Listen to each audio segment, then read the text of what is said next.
are not raisins. Where's Phil?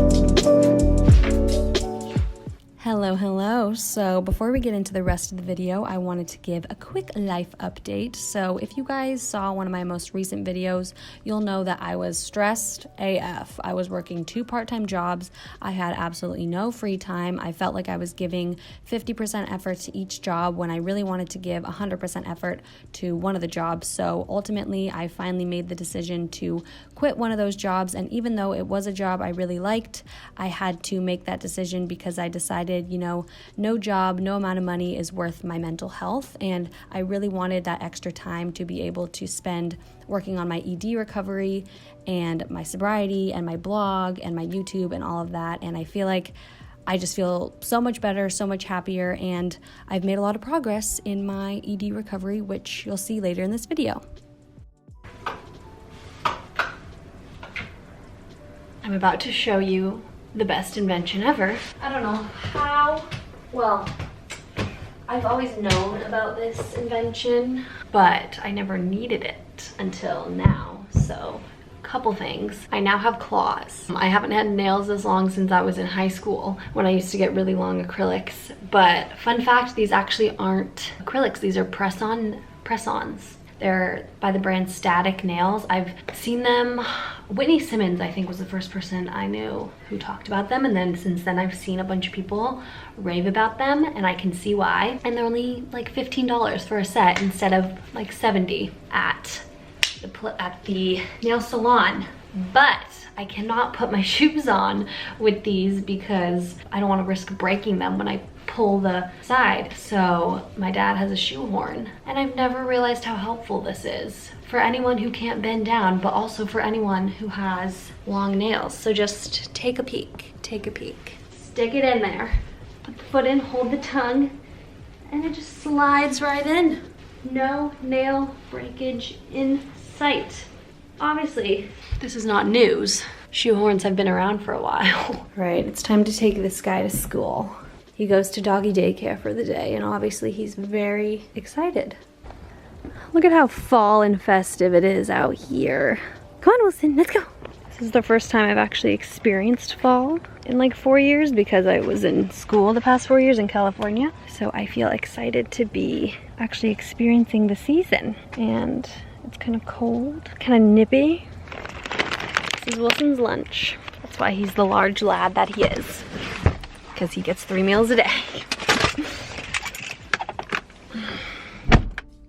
You ready?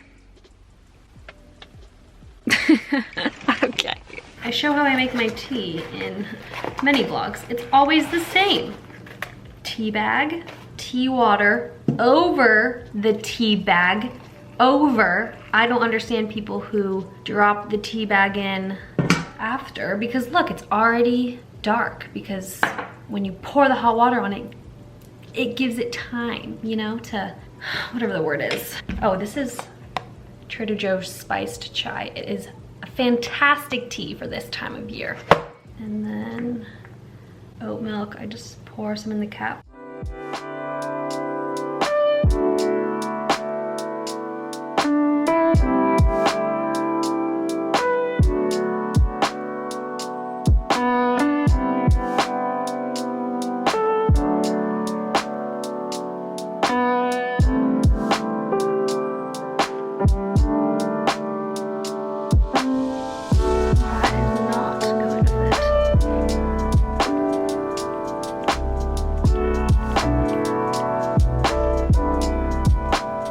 come for me.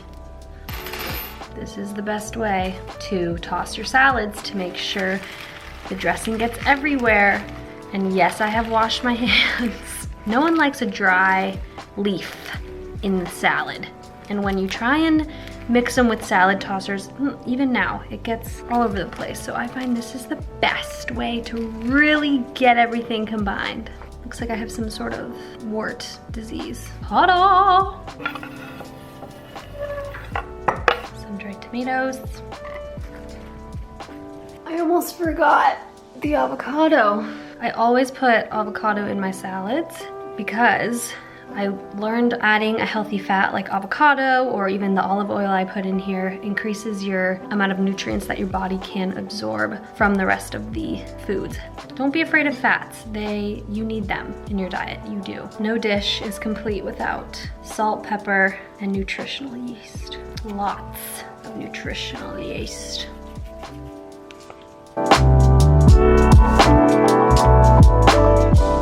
Yes, you read that right. My friends and I had a soup night. We went to Trader Joe's and picked out all the fall flavored soups, and then we ate those with a salad and watched a Halloween movie. And I just feel so incredibly grateful that I've finally gotten to a place where I can actually have fun and enjoy time with my friends without alcohol. It's fall, y'all. Oh my word. I just snorted, Katie.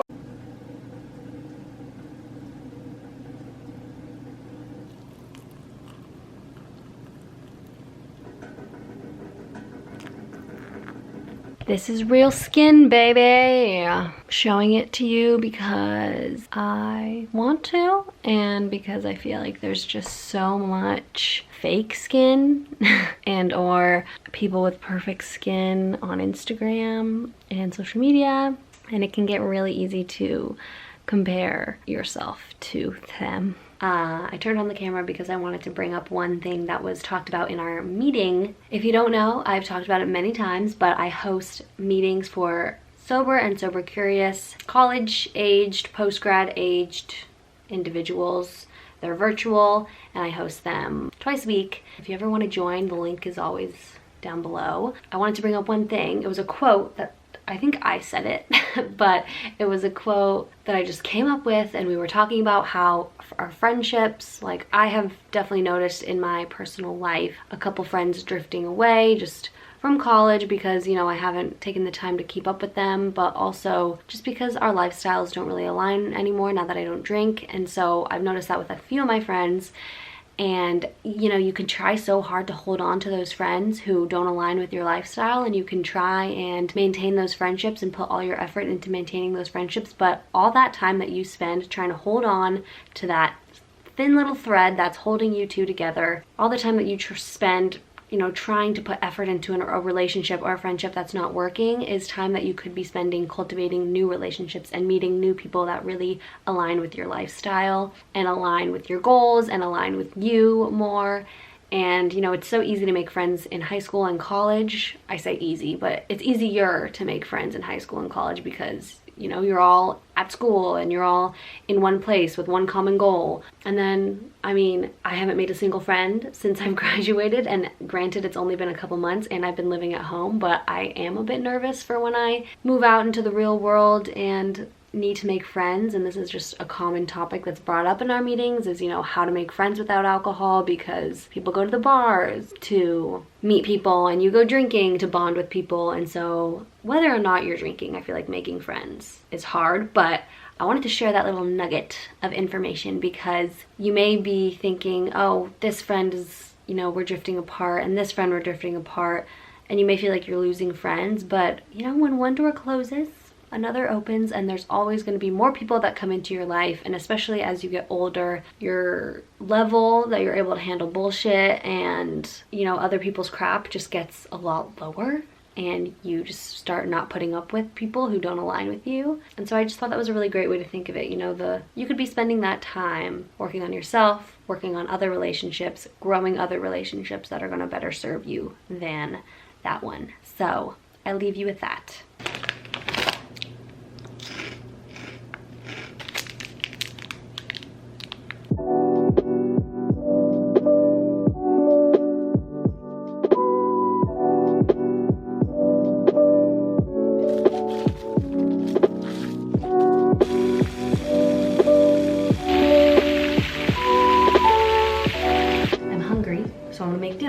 even though it's not the typical time that I usually eat, because I'm trying to get better about, you know, listening to my hunger. I'm hungry right now, so I'm going to eat. Sounds like a simple concept, but anyone with issues with food knows that it's not really that simple. Here is the pasta.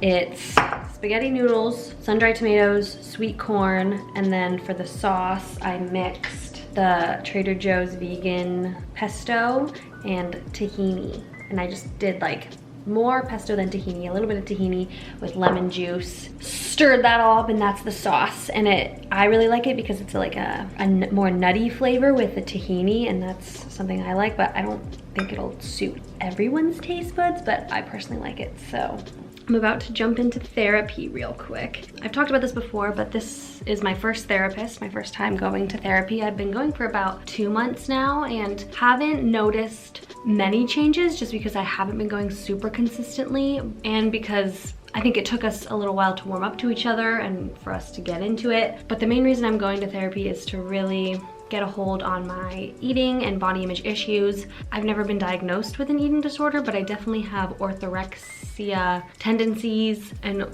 you know, body dysmorphia, I'm pretty sure. Just really a harmful relationship with food and a harmful relationship with my body, and it's something that I've been putting off for years. So I finally got this book that my therapist recommended to me, and I've been reading it and doing all the tasks along with the workbook. And we haven't talked about it yet because I just got the book, so I'm excited to talk to her today. And I feel like this is what's really gonna kickstart that recovery journey. So I'm excited to kind of keep you all updated on how that goes, because that's something I'm manifesting, is a better relationship with food and a better relationship with my body and just body acceptance. And I'm really trying to work on that before the end of the year and hopefully before I move out.